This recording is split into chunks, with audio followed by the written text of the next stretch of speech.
વડોદરામાં pre monsoon કામગીરીના અહેવાલની અસર થઈ છે। ઝી 24 કલાકમાં અહેવાલ પ્રસારિત થતા પદાધિકારીઓ દોડતા થયા છે। મેયર, સ્થાયી ચેરમેન સહિત તમામે ભૂખી કાંસનું નિરીક્ષણ કર્યું છે।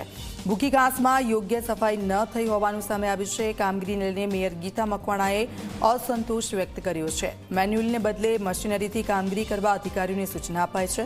10 દિવસમાં ભૂખી કાંસની સઘન સફાઈ કરવા પણ સૂચના અપાઈ છે।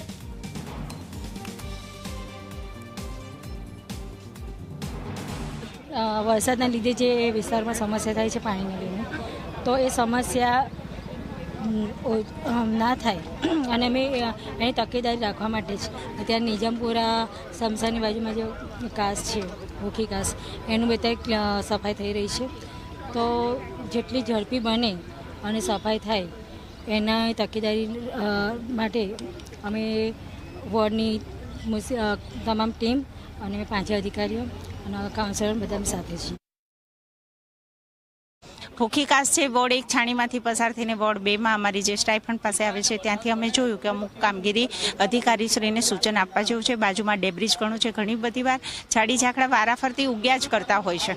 તો હવે આપણી પાસે 10 જ દિવસ છે, જેથી કરીને એને તાત્કાલિક નિકાલ કેવી રીતે કરાય। અધિકારીને અમે સૂચન આપ્યું છે કે જેસીબી અથવા હાઇડ્રો જે કંઈ ઉતારીને કરવા જેવું હોય એ ઝડપથી આપ કામગીરી કરો, જેથી કરીને વડોદરાવાસીએ જે પૂરો વિશ્વાસ મૂક્યો છે એમાં આપણે ખરા ઉતરી શકીએ।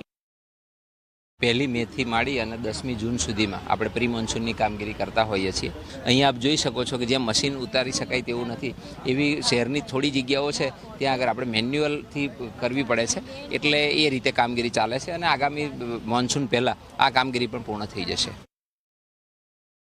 વડોદરામાં ઝી 24 કલાકના અહેવાલની મોટી અસર થઈ છે। ઝી 24 કલાકે પ્રી મોન્સૂનને લઈને જે અહેવાલ દર્શાવ્યો હતો ત્યાર પછી કોર્પોરેશનના જે તમામ પદાધિકારીઓ છે, મેયર, ડેપ્યુટી મેયર, ચેરમેન સહિતના તમામ જે તેઓ ઉત્તર ઝોનમાંથી પસાર થતી ભૂખી કાસ પર પહોંચ્યા છે।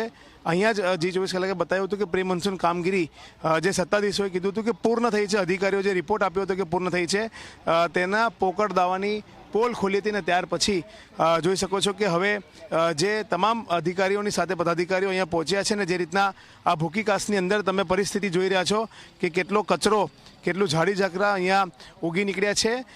અધિકારીઓએ જે છે તે કામગીરી પૂર્ણ થઈ હોવાનો રિપોર્ટ સત્તાધીશોને રિવ્યૂ બેઠકમાં આપ્યો હતો, પરંતુ તે કામગીરી કઈ રીતના કરવામાં આવી, કઈ રીતના વેટ ઉતારવામાં આવી તે પ્રકારની જે અહેવાલ દર્શાવ્યા પછી હવે તમામ જે પદાધિકારીઓ છે તેઓ અધિકારીને લઈને ઉત્તર ઝોનમાંથી પસાર થતી ભૂખી કાસ પર પહોંચ્યા છે।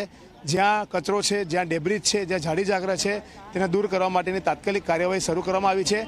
કારણ કે આ જ ભૂખી કાસ છે કે જે 2 વર્ષ પહેલાં ભૂખી કાસની આસપાસ આવેલી જે સોસાયટીઓ છે તેમાં પૂર માટેનું કારણ બની હતી અને હવે આ ભૂખી કાસની જે સાફ સફાઈ છે તેને ખૂબ સઘન રીતે કરવામાં આવે તે પ્રકારની સૂચનાઓ વડોદરાના નવનિયુક્ત પદાધિકારીઓ, મેયર સહિત તમામ લોકો અધિકારીઓને આપી રહ્યા છે।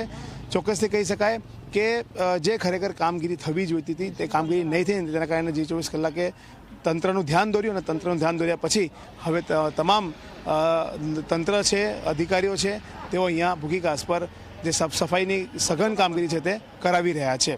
કેમેરામેન મુકુંદ દવે સાથે રવિ અગ્રવાલ, ઝી 24 કલાક, વડોદરા।